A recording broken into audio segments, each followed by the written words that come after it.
Okay, so in this vid, I'm going to answer the question someone asked me about fanning slim kind of windows like these, open windows.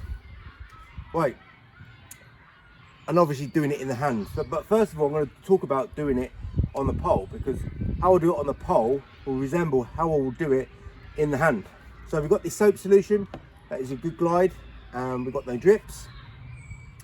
And generally speaking, because there's not much space from side to side of this panel window, I want to start really on one side of the window, come over, and then obviously catch that side where I've made that drag mark. So I don't really want to be starting in the middle because it's not much space to turn. I mean, I can do it, but generally speaking, if it's a tight space to maneuver, I always like to start one side of the pane, come down, and then catch that. Now that top part of the frame's done.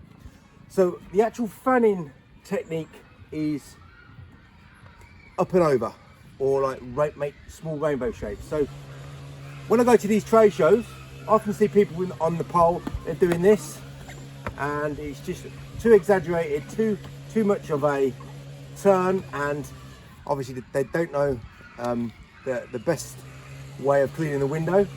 So it's a very simple maneuver. Because it's a tight turn here on this small space to maneuver, I need to compensate my exaggerated turns, and I have to compensate by going up and over. So to get this window done with none of these directional change marks that a lot of people get on the pole when they're using these types of tools, I want to compensate that extra turn that is needed to fit in this space by coming down and coming back and over. So I'm going up and over, up and over. Now I can make these turns, and because I'm compensating on this up and over sort of technique, I don't have to turn my tool exaggeratedly. And the benefit of that is we don't have these exaggerated turns, and we don't have, or we minimize, let's say, the directional change marks. Now those directional change marks, don't worry, they're still there, they're just invisible. Anytime you use your squeegee, doesn't matter if it's a Sorbo or a liquidator, you're always leaving an invisible trail.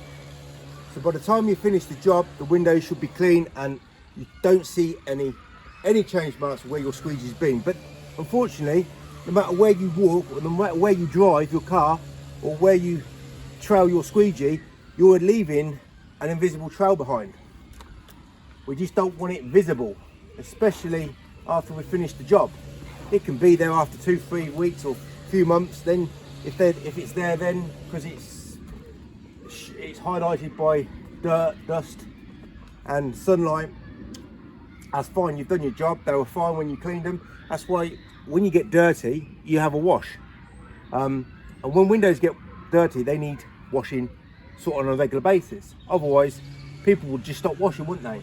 Washing themselves, because they say, you know, if you're using it as a scenario of window cleaning, I'm only going to get my windows cleaned once a year.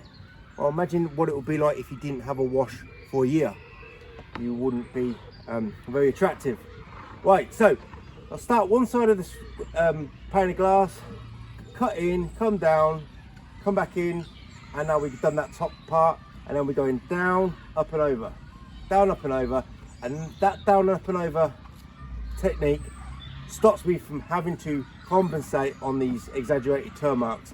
See, now we've got, with this exaggerated turn mark, now we've got a line here of soap, which obviously is less results. We don't want to be doing that, so let's fix that problem here.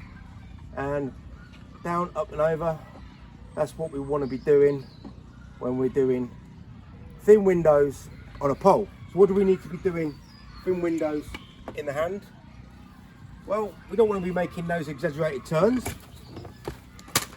because we're going to get those problems. So what we're going to do, let's just make sure that soap's there. What we're going to do is cut in at the top, down, up and over, down, up and over. Now I'm decreasing my turn and I'm compensating that with my down, up and over technique. And now you can walk away from the glass where there is no marks on the turn marks. Obviously there's no detailing, but obviously the frame is pretty wet, but the glass isn't.